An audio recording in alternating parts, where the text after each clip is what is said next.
Right, thank you very much.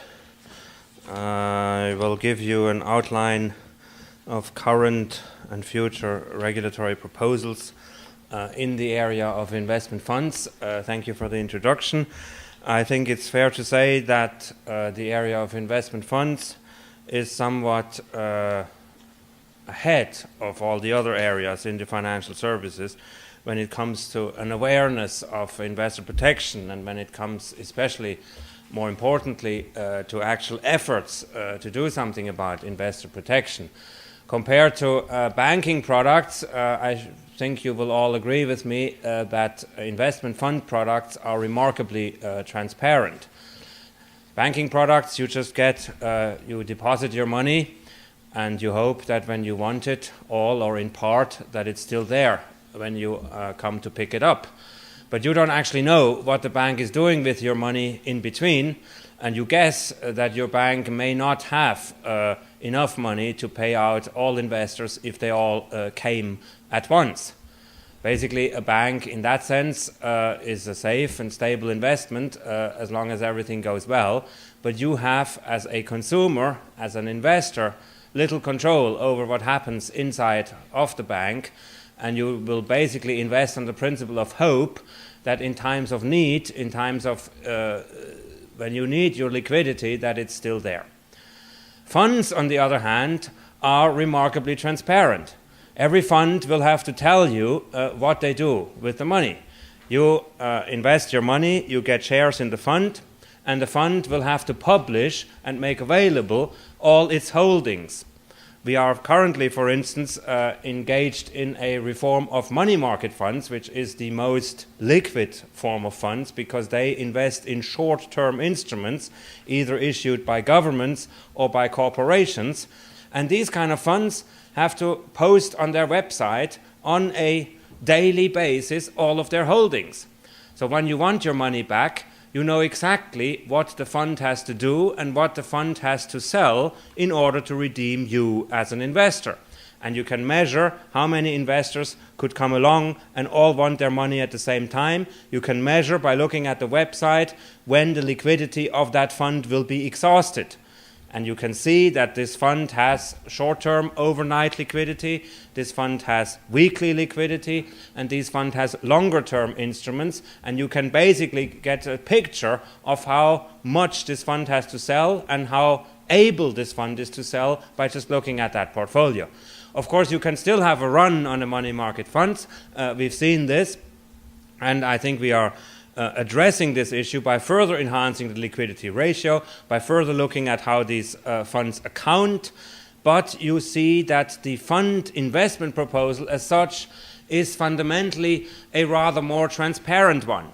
You know exactly what your fund is going to do with your money, you know exactly what will happen, and you can watch also live, if you like, the development of the holdings. If this is a bond fund, you know how the bonds are doing. If this is an emerging market fund, you can monitor emerging markets. You know more or less whether once you redeem, you will get redemption at par, or whether you will have made a loss, or rarely these days, admittedly, you will have made a profit when redeeming your shares in the fund. But at least you know, more or less at least, what you are going to get. Because if your fund performs well, they publish the increase in their so-called net asset value. If your fund performs badly, they will openly publish the decrease in the net asset value. But there is no illusion with a fund product that €1 is always going to be €1 redeemed. €1 invested is not always going to be €1 redeemed. Sometimes it's €1.05, sometimes it's €1.10, but it can also go down to 99, 98, or even 97 cents per euro invested. And with a fund product, you at least know how your investment portfolio is doing and what €1 invested is worth at any given time when you need to redeem. So in that sense, the fund model is actually a rather transparent one. And part of this was also fostered by the introduction of this KID, the Key Investor Information document.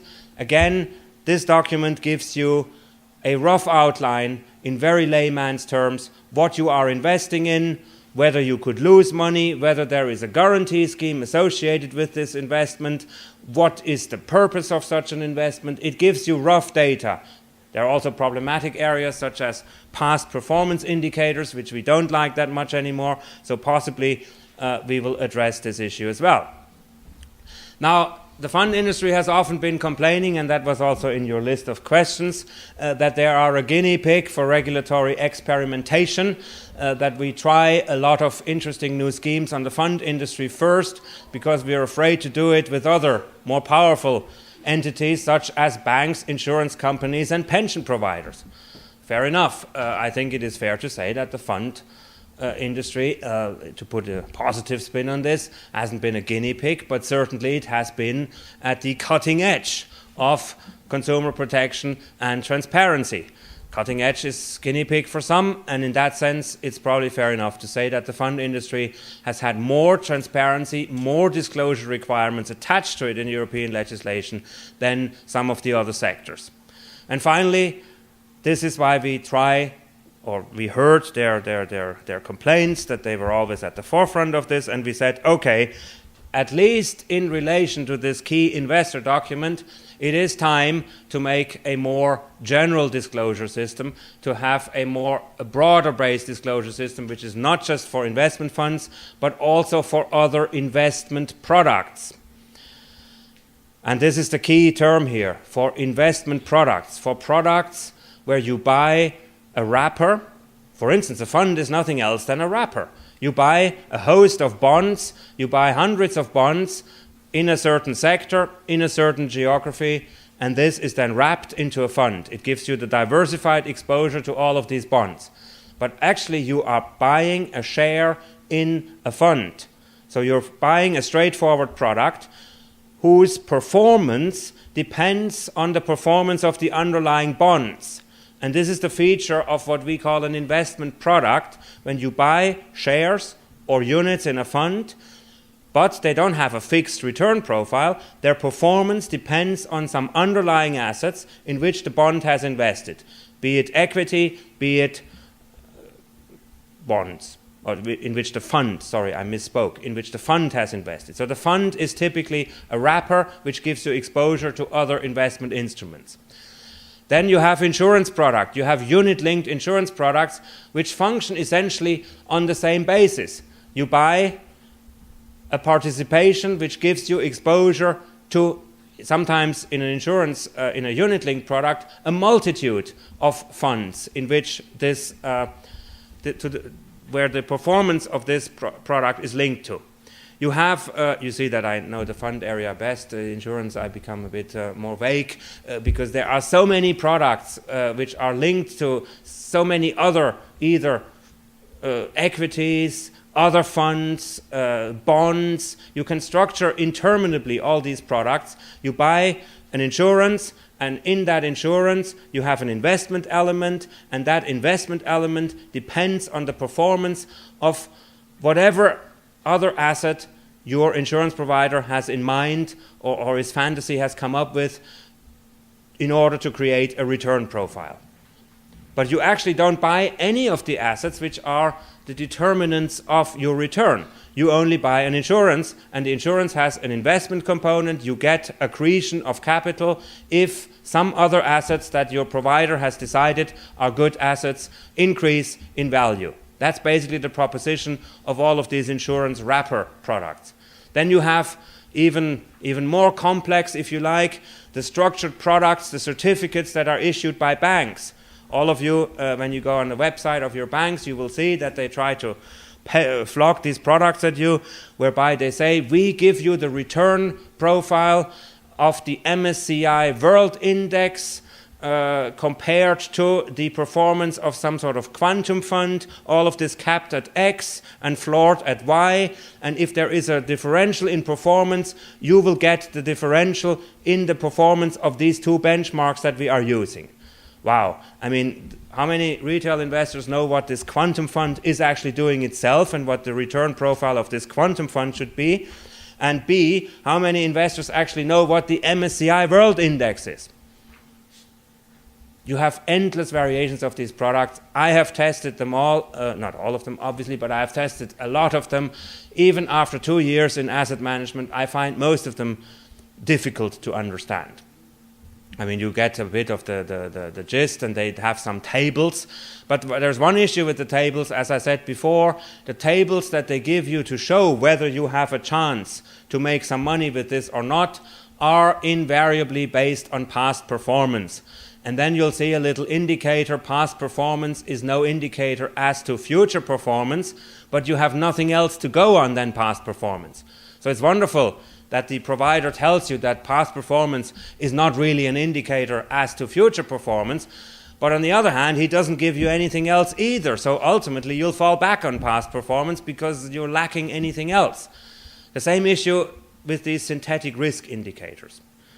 We have usually in these products, even nowadays, certainly in the UCITS, we have to scale from 1 to 7, or some use 1 to 5. And some do it even with colors. It goes 1 and 2, this is sort of safe stuff, this is just a straightforward bond profile.